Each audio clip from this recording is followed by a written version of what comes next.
Chapter 4 हम लोग start कर रहे हैं आज, गवर्नमेंट पॉलिसीज, है ना। चैप्टर नंबर 2 और चैप्टर नंबर 1 हम लोग का कंप्लीट हो गया है ना। और चैप्टर नंबर 3 आप लोगों को करना है। बीच बीच में मैं कोई कंपनी उठा के बताती रहूंगी, right.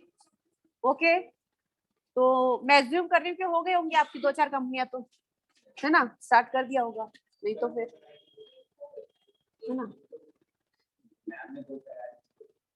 6 to 8 marks, 6 to 8 marks each chapter covers, all are equally relevant. Okay, आप इंस्टीट्यूट को सीरियसली नहीं लोगे, आपको इंस्टीट्यूट सीरियसली नहीं लेगा, प्लीज, है ना। बी सीरियस, बी डिसिप्लिन, है ना, क्योंकि हम लोग क्या प्रोफेशनल कोर्स कर रहे हैं, बीकॉम नहीं कर रहे, है ना। ठीक है, कि लास्ट मोमेंट पे हमने उठाई बुक्स, अरे इसमें क्या है, 10-10 घंटे पढ़ेंगे, 10 दिन हो जाएगा, राइट। नहीं, वो जो आपसे सेक्रीफाइस मांगता है, जो हार्डवर्क मांगता है, वो आपको देना पड़ेगा। 3 महीने का है, 3 महीने देना पड़ेगा पूरा। ओके, 3 महीने पूरा नहीं हुआ, 15 दिन आपने कम पढ़ा, कोई बात नहीं, अगली बार आना।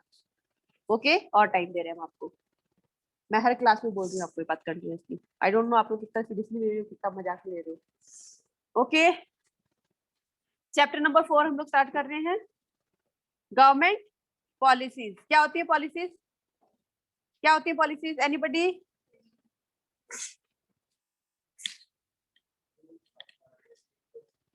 Rules regulations, exactly. Policies are sine qua non. ये क्या होता है मैम? पढ़ा होगा लॉ में, क्या होता है?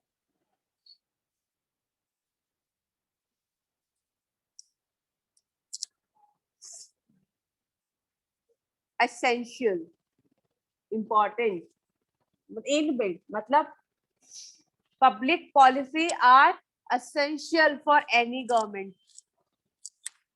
समझ में आ रहा है? सिने क्यू नॉन, ये बिल्कुल इस पे एमसीक्यू आ सकता है, इसलिए पहला जो मैंने पब्लिक पॉलिसी का सेंटेंस है वो सिने क्या नून से स्टार्ट किया है। ओके, मतलब एसेंशियल, इनबिल्ट, किसी भी गवर्नमेंट को चलाने के लिए पब्लिक पॉलिसीज का होना बहुत जरूरी है।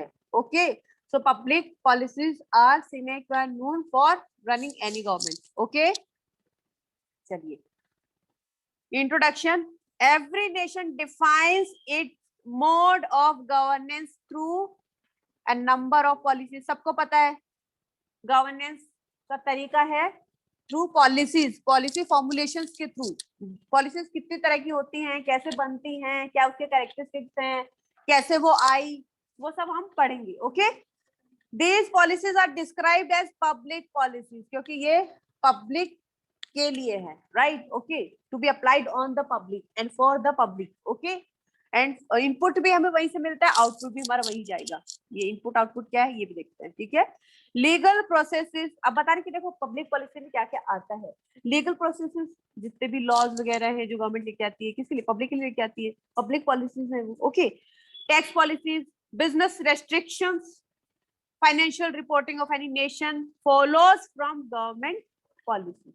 ओके, पब्लिक पॉलिसी बोल लो, गवर्नमेंट पॉलिसी बोल लो, it is one the same thing. Okay guys, naturally government policies are sine qua non for all spheres of the economy. समझ में आ रहा है? मतलब रिक्वायरमेंट है पब्लिक पॉलिसीज की। अगर मान लो कि मुझे कोई भी, सपोज एक क्लास ही चला रही हूँ, राइट, तो मैं कुछ discipline, are you getting, keep silence, girls यहाँ बैठेंगी, बॉयज यहाँ बैठेंगे, कुछ रूल्स, कुछ रेगुलेशंस, कुछ रेस्ट्रिक्शंस, आर यू गेटिंग, हर चीज हमको फॉलो करनी पड़ेगी, तभी हमारा जो गोल है, क्या है गोल? अभी तो फाउंडेशन ही है गोल में, राइट। ओके, तो वहां तक पहुंचने के लिए जो जो रिक्वायरमेंट्स है, उसके लिए मैं जो रूल्स रेगुलेशंस बना रही हूँ, इतने से इतने बजे ये वाली क्लास है, इतने से इतने बजे ये वाली क्लास है, ये वाली टीचर्स पढ़ा रहे हैं, आर यू गेटिंग? समझ में आ रहा है? पहले हम चैप्टर पढ़ाएंगे, फिर हम क्वेश्चंस करवाएंगे, हम टेस्ट कंडक्ट करेंगे, ये सारी सारी जो प्लानिंग कर रही हूँ, उसके लिए कुछ रेस्ट्रिक्शंस भी लगाने पड़ेंगे मुझे, है ना, मैंडेटरी है ये टेस्ट, आर यू गेटिंग? या फिर आप 2 क्लास एब्सेंट थे, आप मत आना, ये रेस्ट्रिक्शंस हो गए, पनिशमेंट दे रही हूँ मैं किसी को, ये रेस्ट्रिक्शंस हो गए, आर यू गेटिंग? तो ये सब मैं क्यों कर रही हूँ? ताकि मैं सक्सेसफुली अपने गोल तक गोल को अचीव कर सकूं, राइट। ओके, तो गवर्नमेंट को भी पूरा क्या चलाना है? देश चलाना है। ओके, तो वो अपने सिटीजन्स के लिए, उनके वेलफेयर के लिए, लाइक ट्रैफिक कंट्रोल करना है, रोड पे बहुत ट्रैफिक है, आर यू गेटिंग? अब गवर्नमेंट देखो एरिस्टोक्रेसी हो सकती है, डेमोक्रेटिक हो सकती है। एरिस्टोक्रेसी मतलब राजा महाराजाओं का राज पहले जो चलता था, वो कैसे कंट्रोल करते थे? ऐसे तो कोई भी लूटपाट किसी राज्य में बहुत ज्यादा लूटपाट हो रही है, वहां के राजा अच्छा नहीं। ओके, तो समझो वो उनकी जो पॉलिसीज रहती थी स्ट्रिक्ट रहती थी। चोर अगर पकड़ा गया, कोर्ट में पेश किया गया, वहां पे उसकी पूरी सुनवाई चली, उसको कारागार में डाल दिया जाए। ये पहले क्या तरीका था काम करने का गवर्नमेंट का, तो उससे लोगों में एक डर था, खौफ था, चोरी करेंगे तो ऐसा होगा, गलत काम करेंगे तो वैसा होगा, राइट? ओके, ट्रैफिक है जैसे, अरे बहुत ट्रैफिक हो गया है, तो गवर्नमेंट ऐसे बोलते कि देखो देखो आराम से ना, कोई भीड़ भाड़ नहीं, कोई ऐसा नहीं, आराम से तुम लोग एक लाइन से जाया करो। बुला के बोलने सब लोग मान लेंगे क्या? कोई नहीं मान लेगा, सबको जल्दी है, मुझे पहले जाना, मुझे पहले जाना है ना। किसी को पकड़ के मार दिया, क्या होगा? कुछ नहीं होगा, कोई पॉलिसी नहीं है गवर्नमेंट राज्य में, कोई लॉ रूल्स एंड ऑर्डर्स नहीं है। Are you getting? तो सब चीजों को लाइन में रखने के लिए तो क्या अलग अलग रूल्स रेगुलेशंस बनाने पड़ते हैं। समझ में आया? ठीक है, ट्रैफिक रूल्स बनाए। अब ट्रैफिक रूल्स बना दिए तो क्या सबको फॉलो कर लेंगे? 3 बत्ती लगा दी वहां पे, रेड मतलब रुको, नहीं मैम। अब ट्रैफिक वायलेशंस होंगे तो उनके लिए पनिशमेंट है। बोल देने से पनिशमेंट हो गया क्या? लॉ बन गया, नेगेटिव पूरा तैयार है एकदम, नहीं ना। अब उसको फॉलो करवाने के लिए क्या ट्रैफिक पुलिस का इंतजाम किया गया है कि नहीं? पकड़ो उनका चालान काटो, है ना। नहीं तो पकड़ लेंगे, अरे पकड़ के छोड़ देते, लोग कुछ नहीं करते। समझ में आ रहा है? नहीं नहीं, उनको पनिशमेंट, उनके लिए कैश पनिशमेंट। समझ में आ रहा है? या फिर उनको फिजिकल पनिशमेंट दो। समझ में आ रहा है? ज्यादा नहीं मानते, एक्सीडेंट करके भाग गया तो जेल में डालो, सुनवाई चलती है, पूरा लॉ एंड ऑर्डर पूरा। उसके लिए सिर्फ एक छोटे से ट्रैफिक को कंट्रोल करने के लिए आप देख रहे हो पूरी रेगुलेटरी बॉडीज बनाई गई हैं, पूरा लॉ तैयार किया गया है। उसके बाद पोस्ट इम्प्लीमेंटेशन उसका कैसे होगा? हमने पूरा लॉ बना दिया, पूरा हमने ट्रैफिक पुलिस का सब इंतजाम कर दिया, उसका इम्प्लीमेंटेशन कैसे होगा? समझ में आ रहा है? तो वो सब क्या है? पॉलिसीज है। पॉलिसीज के थ्रू इनपुट, इनपुट मतलब सिटीजन से मुझे इनपुट आ रहा है कि वहां पे क्या है, ट्रैफिक कंट्रोल की रिक्वायरमेंट है, गवर्नमेंट को ये इनपुट मिला। Are you getting? अब गवर्नमेंट आउटपुट क्या देगी उसको? In the form of law, law and order, rules, restrictions. तो ये आउटपुट देगी। ओके, समझ में आ रहा है?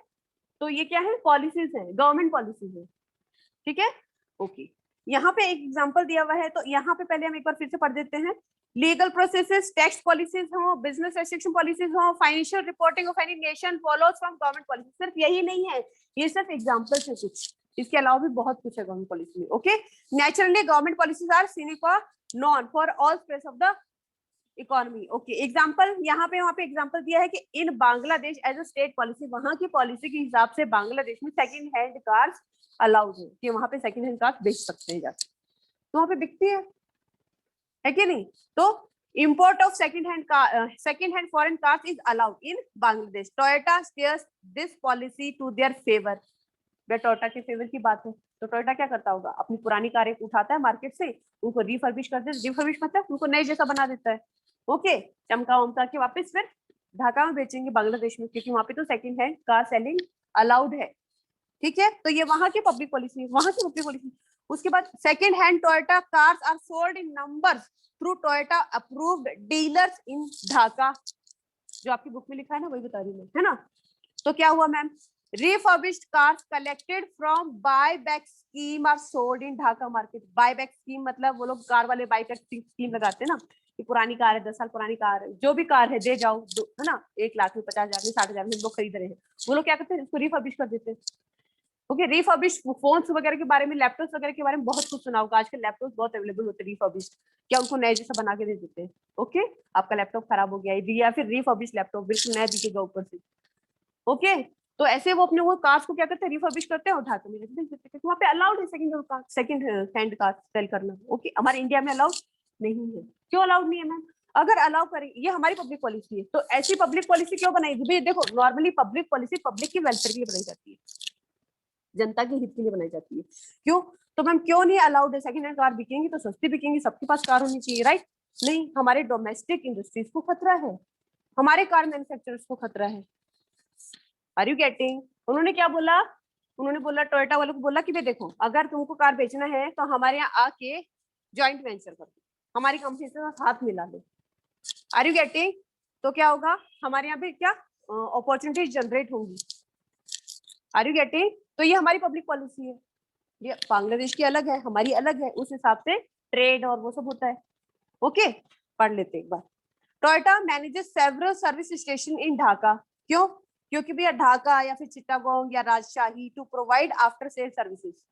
भैया जो जहाँ पे काम जैसे चल रहा है उनको आफ्टर सेल सर्विसेज प्रोवाइड करनी पड़ेगी, तो टोयोटा वहां जाके आफ्टर सेल सर्विसेज के लिए भी बहुत सारे उनके स्टेशन हैं। ओके, ऑन द कॉन्ट्ररी, इसके विपरीत in India as a government policy no foreign car manufacturers are allowed to sell imported cars. ठीक है, इंडिया में अलाउड नहीं है because of Indian policy. Okay, they need to form an wholly owned Indian subsidiary or to be a part of a joint venture। या तो हमको क्या करो, wholly owned subsidiary बन जाओ हमारी, या बना लो, है ना, या फिर जॉइंट वेंचर कर लो। मतलब किसी न किसी तरह से पैसा लगाओ हमारे देश में। ऐसा नहीं कि बस आओ अपनी कार बेच के प्रॉफिट लेके निकल जाओ, सेकंड हैंड कार वो भी, है ना। हमारी डोमेस्टिक मार्केट को आप हैम्पर कर रही हो, हमारे मैन्युफैक्चरर्स को, हमारे कार बिजनेस का क्या होगा? Are you getting? हमारी ऑटोमोबाइल इंडस्ट्री का क्या होगा? आप तो अपनी सेकंड हैंड कार लाए, यहाँ बेच के निकल गए, पैसा लेके निकल गए। Are you getting? समझ में आ रहा है नुकसान क्यों ऐसा गवर्नमेंट अलाउ नहीं कर रही है? समझ आ रहा है? आप बाहर से आओगे और नहीं हो सकता नई टेक्नोलॉजी लेके आओगे, पैसा लेके आओगे, अगर ज्वाइंट वेंचर कर रहे हो तो, सब होली ओन सब्सिडी बना रहे हो। Are you getting? तो यहाँ पे इन्वेस्ट करोगे, यहाँ पे इन्वेस्ट करोगे आप, बहुत सारे अपने क्या बोलते हैं इंडस्ट्रियलाइजेशन करोगे, एम्प्लॉयमेंट जनरेशन होगा, न्यू टेक्नोलॉजीज आएंगी। समझ आ रहा है? और हमारे जो इंडस्ट्रियलाइजेशन, हमारी जो ऑटोमोबाइल इंडस्ट्रीज हैं, उनको भी सपोर्ट मिलेगा आपका, नई टेक्नोलॉजीज के साथ काम करेंगे, है कि नहीं? तो आप आइए ज्वाइंट वेंचर में आप काम कर सकते हो, but we will not allow you to sell second hand car, imported car. Okay, चलिए। Toyota manufactures cars in India as a joint venture with Kirloskar Motors। ये पूछ सकते हैं कि टोयोटा का किसके साथ जॉइंट वेंचर है? किर्लोस्कर मोटर्स के साथ है। Okay, since in today's globalized world a number of transnational companies क्या होती हैं? ट्रांसनेशनल कंपनीज होती है, कोई एक नेशन में काम नहीं करती, ये मल्टीनेशनल कंपनीज की तरह होती है। ठीक है, मतलब इनका कोई एक देश नहीं होता कि हम पाकिस्तान से हैं कि हम इंडिया से हैं, हम कौन से देश की कंपनी है, हमारी कोई एक कंट्री नहीं है। Are you getting? हम लोग मल्टी कंट्रीज में काम करते हैं। ओके, समझ आ रहा? तो ऐसे हाँ बेटा, तो ऐसे कंपनीज को क्या बोलेंगे? Transnational companies. ओके, कहीं एक इनका हेड ऑफिस नहीं होता है, कहीं एक इनका मतलब प्लांट नहीं होता है या इंडस्ट्रीज नहीं होती है, ये हर कंट्री में या बहुत सारी कंट्रीज में काम करती है इक्वली। अच्छा, यहाँ पे since in today's globalised world a number of transnational companies evolved which started to work in different parts of the world, they have to align their operations according to the public policies of those nations where from they operate। ऐसी companies को क्या करना पड़ता है? जिस भी देश में ये लोग काम कर रही हैं, अपनी सर्विस दे रहे हैं, अपने गुड्स दे रहे हैं, तो उनके हिसाब से, उनकी पॉलिसीज के हिसाब से उनको काम करना पड़ता है, या उनको चलना पड़ता है, या अपने प्रोटेक्शन या सर्विस प्रोवाइड करनी पड़ती है, अलाइन करना पड़ता है। Okay, they have to work according to their policies of the country in which they are working. Okay, समझ में आया यहाँ तक? चले आगे।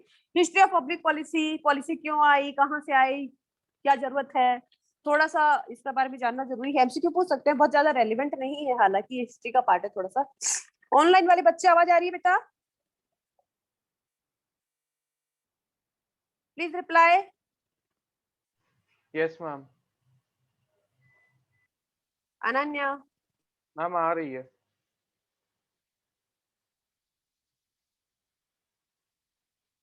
Research and experiments on public policies used to take place in the age old universities of Takshashila का नाम सुना होगा, वैशाली का, नालंदा का, ये इंडिया की बहुत पुरानी यूनिवर्सिटीज हुआ करती थी, और वर्ल्ड की सबसे पुरानी यूनिवर्सिटी तक्षशिला।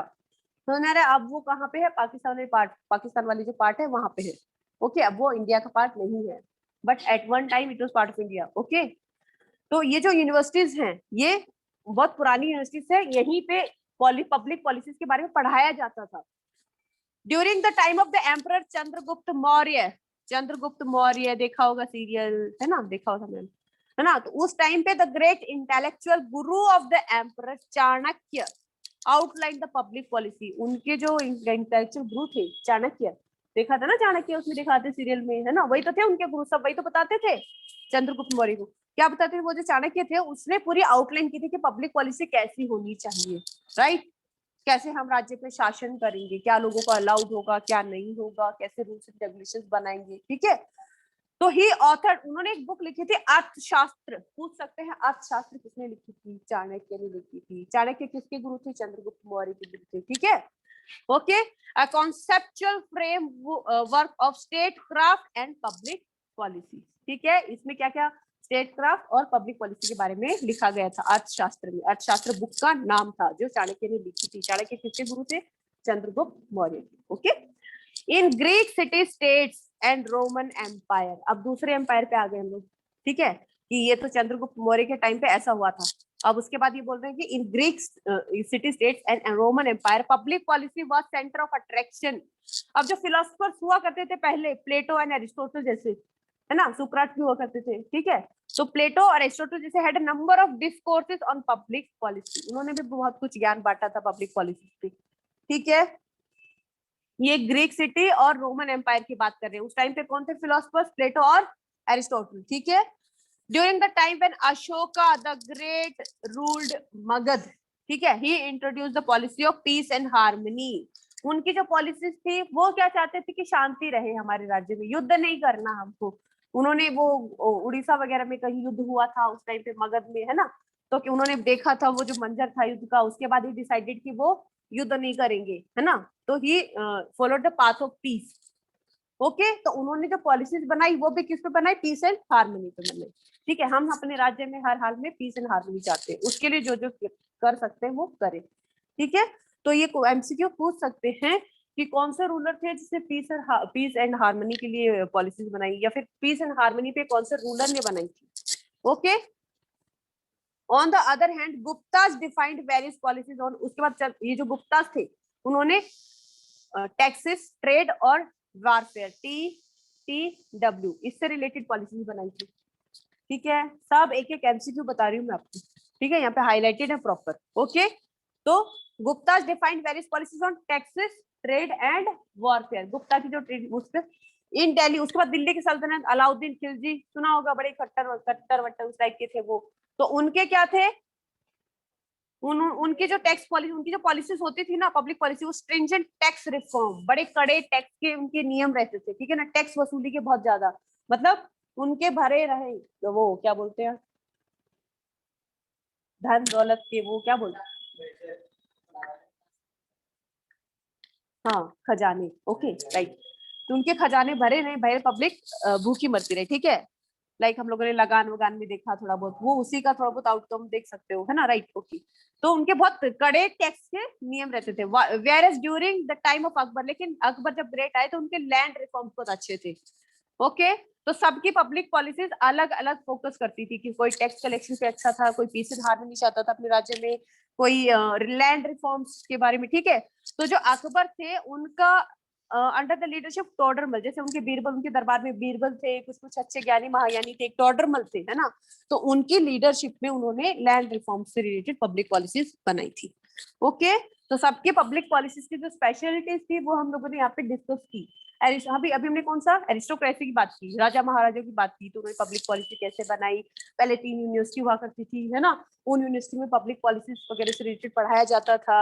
उसके बाद हम लोगों ने क्या देखा कि ये जो राजा थे ये वाली टैक्स पॉलिसी बनाते थे, ये जो राजा थे ये इसको ज्यादा प्रेफर करते थे। अशोक जो थे वो पीस एंड हार्मनी को ज्यादा वो करते थे। अलाउद्दीन खिलजी जो थे वो टैक्स, स्ट्रिंजेंट टैक्स रिफॉर्म, मतलब कड़े टैक्स कानून वो लेके आए थे। ठीक है, क्योंकि उनको क्या चाहिए था?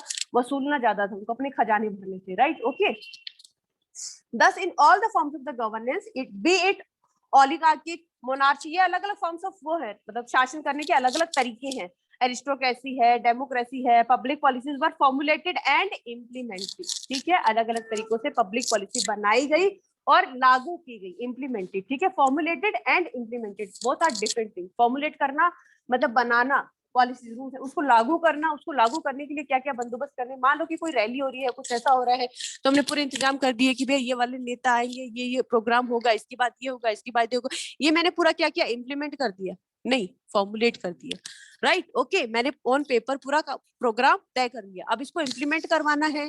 तो भैया देखो मैम, यहाँ पे ट्रैफिक रहेगा, अपने को यहाँ पे ट्रैफिक पुलिस का इंतजाम करना पड़ेगा, गाड़ियां कहाँ से निकलेंगी, सिक्योरिटी गार्ड्स होने चाहिए, है कि नहीं, स्टेज यहाँ पे लगे, पूरा इम्प्लीमेंट करवाना मतलब उसको प्रैक्टिकल ग्राउंड पे लागू करना। ओके, तो ऐसे ही पब्लिक पॉलिसीज तो मतलब लाइक अगर जन धन कुछ अगर प्रधानमंत्री अनाउंस कर रहे हैं जनधन खाते खुलेंगे सबकी, तो क्या उनके अनाउंस करने से हो गया?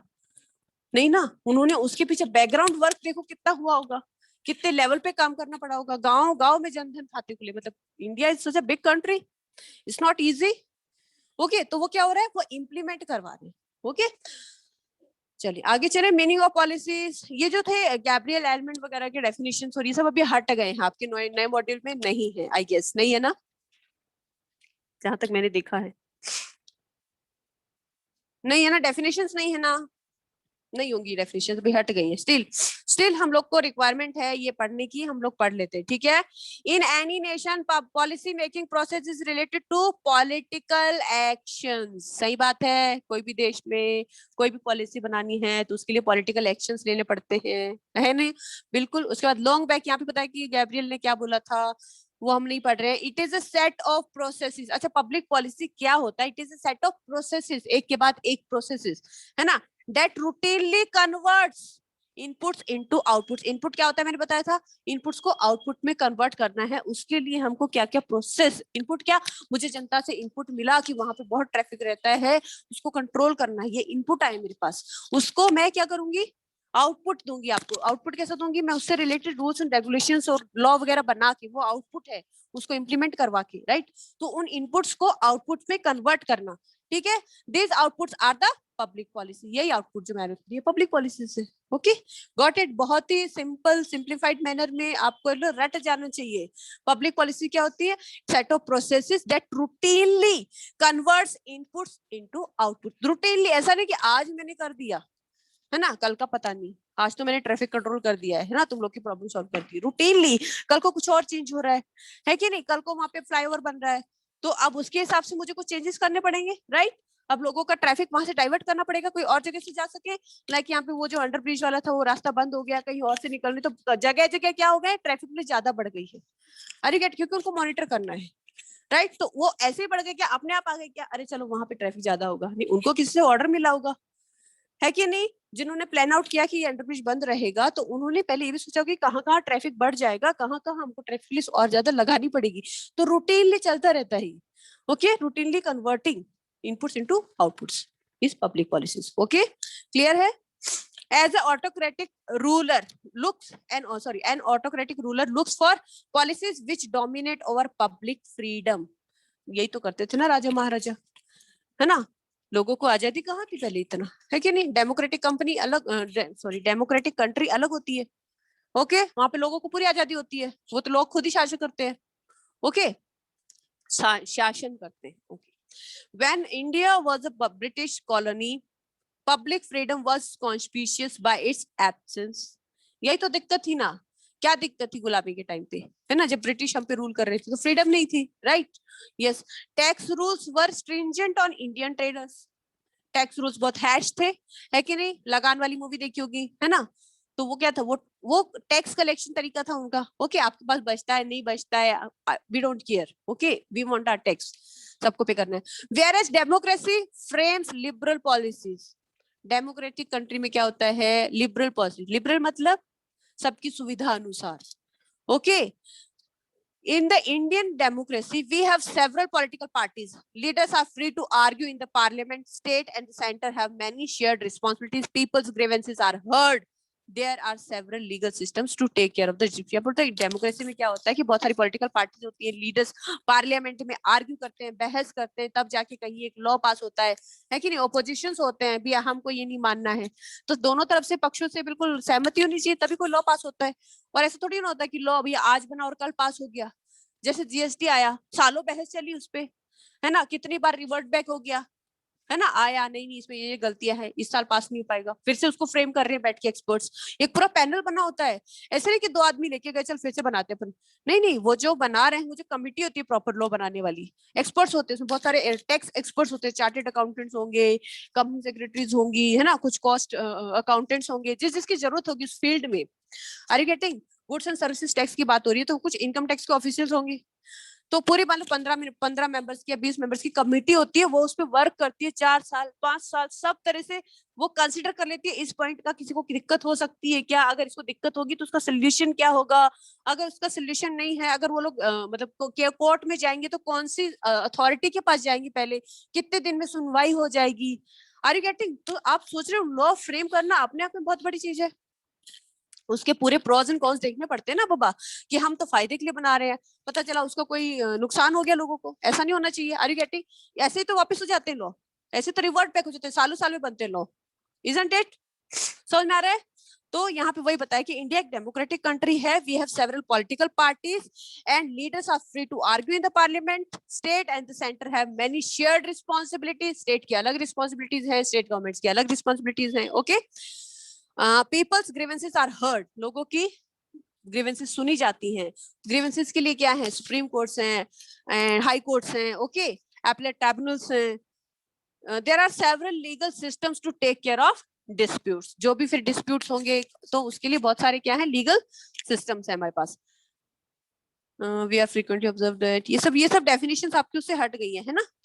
A policy emanates from decision and the decision is taken in line with goal, ठीक है? कोई भी डिसीजन जब हम ले लेते हैं तो वो पॉलिसी बन जाता है कि नहीं?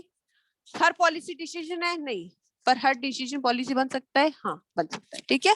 A decision is taken in line with goal, ठीक है? अब यहाँ पे कुछ उन्होंने एग्जांपल दिए कि देखो अलग अलग देशों में अलग अलग पॉलिसीज, उनकी पॉलिसीज, हर किसी की पॉलिसीज क्यों बनाई जाती है? सिटीजन्स के कंफर्ट के लिए ना, सबकी सुविधा के लिए बनाई जाती पॉलिसीज, है ना? राइट, कंट्री के वेलफेयर के लिए बनाई जाती पॉलिसीज, प्रोग्रेस के लिए, डेवलपमेंट के लिए बनाई जाती पॉलिसीज। ओके, तो यहाँ पे कुछ एग्जांपल्स दिए कि policies varies from country to country, culture to culture. Okay, तो यहाँ पे Rohit sells fire crackers in Delhi, पटाखे बेच रहा है रोहित दिल्ली में, ठीक है? He was fined by local police for selling fire crackers with an expired trade licence. भैया अगर गवर्नमेंट ने बोला है कि फायर क्रैकर्स सिर्फ लाइसेंस्ड ट्रेडर्स ही बेच सकते हैं, जिनके पास प्रॉपर लाइसेंस है, तो ये गवर्नमेंट की पॉलिसी है, कोई इसका वायलेशन करेगा तो ही विल बी फाइंड, ये हमारे यहाँ की पॉलिसी है, राइट? ओके, उसके बाद उन्होंने Sukhbir employed 34 full time workers in his garage, उसने अपने गैरेज में 34 वर्कर्स को रख लिया। रख सकता है क्या? रख सकता है बाबा, किसने मना किया? लेकिन कुछ रूल्स एंड रेगुलेशंस होंगे, उसके ऊपर कुछ तो अप्लाई होता होगा। देखिए, he was advised by his chartered accountant to pay provident fund contributions for all of them. 20 से ऊपर अगर आप एम्प्लॉइज रखते हो तो आपको पीपीएफ अकाउंट उनका खोलना पड़ता है, पब्लिक प्रोविडेंट फंड, और उसमें कुछ अमाउंट उनको डिपॉजिट करना पड़ता है। ऐसा नहीं किया नहीं तो ये वायलेशन है पब्लिक पॉलिसीज का। गेटिंग? ये एग्जांपल्स है, ये हमारी पब्लिक पॉलिसी। हो सकता है कहीं और ने उन्होंने बनाया कि मैं 30 तक नहीं रखना, 35 तक कोई जरूरत नहीं पीपीएफ अकाउंट खोलने की, राइट? बट हमारे हमारे लॉज, रूल्स एंड रेगुलेशंस क्या बोलते हैं? वो ये बोलते हैं। Okay, Ranga was not allowed to enter Kuwait, है ना? कुवैत में उसको अलाउ नहीं किया गया, उसने नहीं दिया, क्यों? बाय द इमिग्रेशन ऑफिसर, ठीक है? वो इमिग्रेशन ऑफिसर ही होते जो अलाउ करते हैं आपका लाइसेंस, वो सॉरी पासपोर्ट वासपोर्ट चेक करते हैं, ठीक है? As he had several visa stamping in Tel Aviv airport in Israel, ये एयरपोर्ट का नाम है ना? ये मत सोच लेना इसमें कुछ लाइसेंस होता है ना? ये तेल Aviv airport in Israel, Israel में एक एयरपोर्ट है, वहां पे उसको नहीं घुसने दिया है। क्यों? क्योंकि ही हैड सेवरल वीजा स्टैंपिंग। समझ में आ रहा है? मतलब आपके वीजा पे बहुत सारे, ऑलरेडी आपका वीजा एक्सपायर हो चुका है, इतने विजिट्स के बाद एक्सपायर हो जाता है ना, इतने स्टैंप लग गए, मतलब आर यू गेटिंग? तो several stamping, now it is expired, आप एक्सपायर्ड वीजा के साथ घुसे हो। तो हर कंट्री का अलग अलग रूल्स एंड रेगुलेशंस है। Okay, Bharat was imprisoned for 3 years in Singapore as he violated traffic rules। 3 दिन की सजा हो गई। हमारे यहाँ तो क्या होता है, मतलब हम लोग तो फाइन भी नहीं दे के आते, है ना अंकल? पैसे ही नहीं है, गलती से हो गया अंकल, दोबारा नहीं होगा, पक्का पक्का नहीं, पापा को मत बताना, है कि नहीं? फोन नंबर नहीं अंकल, है ना? एड्रेस तो बिल्कुल भी नहीं, राइट? ओके, एक बार क्या हुआ था, मैं इंदौर में थी, तो मेरी आर्टिकलशिप चल रही थी, तो मेरे ऑफिस के नीचे मतलब 2 व्हीलर मेरी खड़ी थी, काइनेटिक थी मेरी। फिर मतलब नया नया मैंने ऑफिस ज्वाइन किया था, Indore was not our city, तो अच्छा थोड़ा सा रोड के इधर थोड़ा सा आगे, क्योंकि जगह ही नहीं देनी पार्किंग की, इतनी ज्यादा तो वो रहता है, पार्किंग के लिए ढूंढना पड़ता है कहाँ फंसाए। फिर तो टो वाले उठा ले गए। अब मैं आराम से ऑफिस के बाद निकली, एकदम वैसे थके हुए, सुबह क्लास जाओ, फिर दोपहर को ऑफिस जाओ, फिर अब तो शाम को फिर क्लास जाना था। मेरी गाड़ी कहाँ है, मेरी गाड़ी कहाँ है, मुझे मिली नहीं, मुझे ट्रैक, मुझे लगा कि भैया वो पार्किंग वाले भैया थे, मेरी गाड़ी कहाँ लगा दी आपने, बोलते कहाँ रखी थी, मैंने कहा यहाँ रखी थी, बोलते यहाँ नहीं लगानी थी, मैंने कहा अब तो मतलब कहाँ है, बोलते ले गए टो वाले।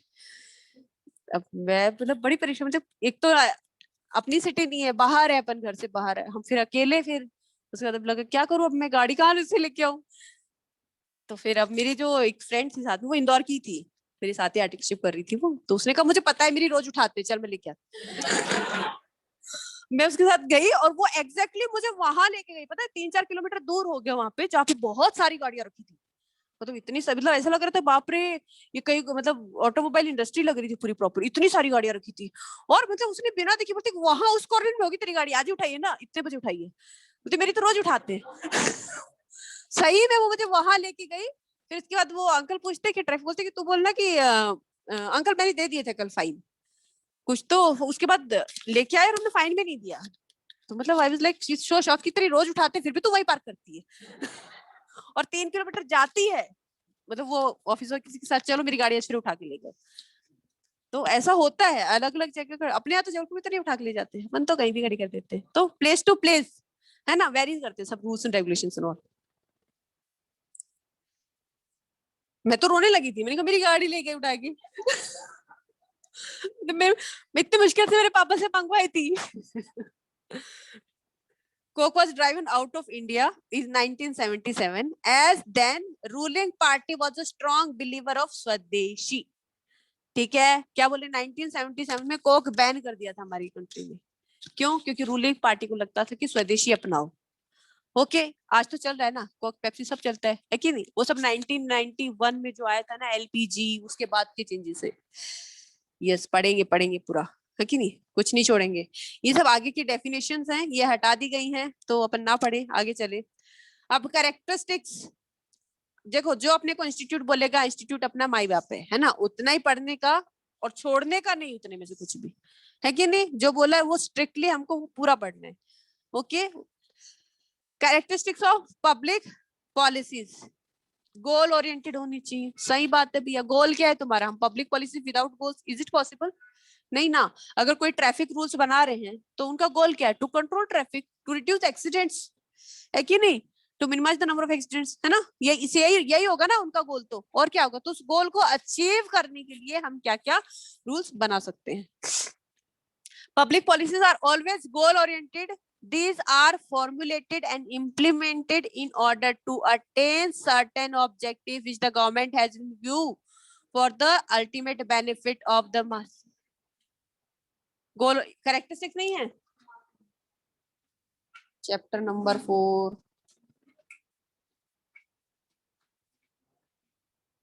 है कि नहीं है, नए वाले मॉड्यूल में।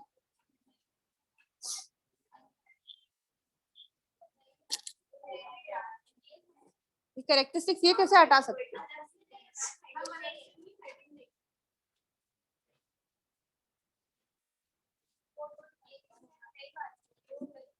पेज नंबर बोलो। नहीं नहीं पुराना नहीं, अभी अभी अपडेट हुआ है। चलो ठीक है, कोई बात नहीं, कोई बात नहीं, छोड़ देते हैं, फिर अपन नहीं पढ़ते, है ना, बधाई हो।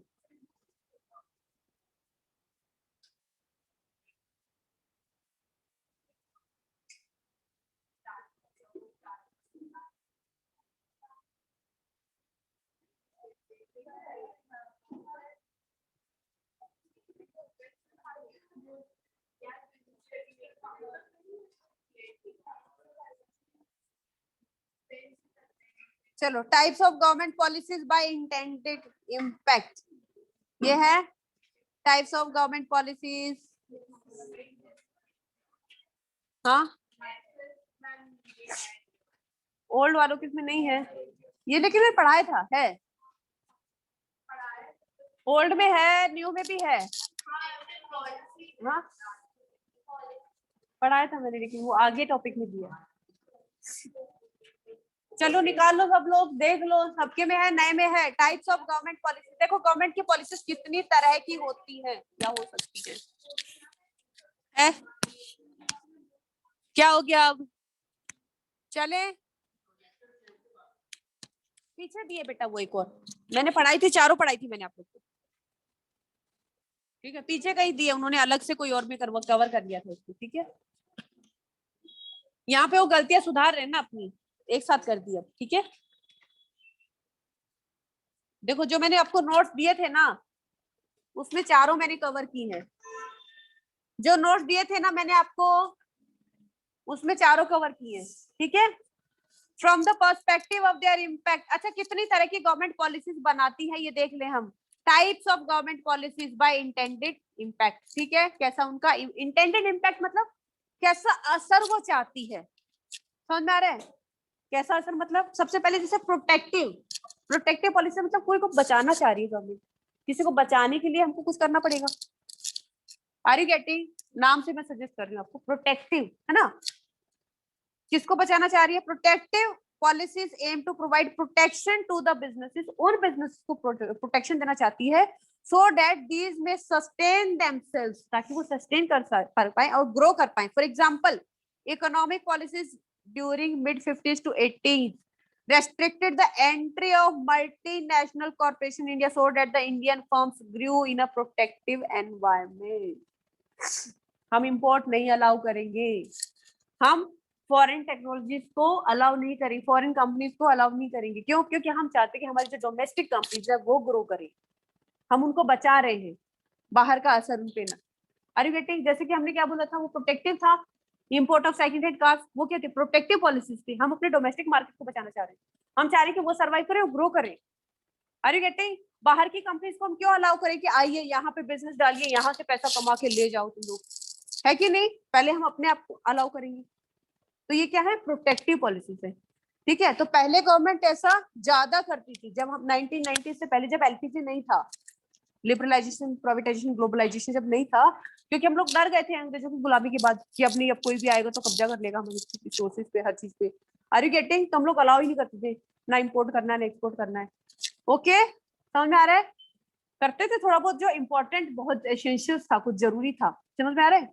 मल्टीनेशनल कंपनीज वगैरह को बिल्कुल परमिशन नहीं थी।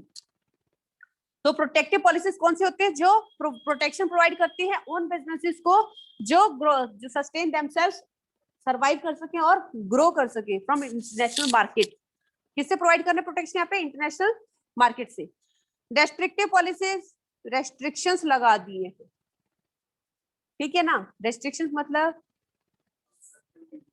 मतलब मान लो कि एक रेस ट्रैक पे ना 2 लोग जा रहे हैं, ठीक है। एक छोटा बच्चा 4 साल का, एक बड़ा बच्चा 10 साल का, है ना। दोनों को बोल रहे दौड़ो। ऑब्वियसली बात है मैम कि बड़े वाला जीत जाएगा, है कि नहीं। तो एक काम करते हैं, बड़े वाले के लिए हर्डल्स बना देते हैं, छोटे वाला ऐसे फ्रीली दौड़ेगा। Are you getting? तो रेस्ट्रिक्शंस लगा दी मैंने कुछ, ताकि हेल्दी इक्वल कंपटीशन हो ना थोड़ा, समझ में आ रहा है। तो ये रेस्ट्रिक्टिव पॉलिसीज हो गई। कैसे? एग्जांपल थोड़ा मैंने बहुत सिंप्लीफाई कर दिया है। Put a curve on business growth lest it should become detrimental to the interest of the consumers and public at large. अभी नहीं समझ में आया होगा, पूरा पढ़ लें। For example, growth of a firm into a monopoly. अब आ रहा है थोड़ा सा समझ में आ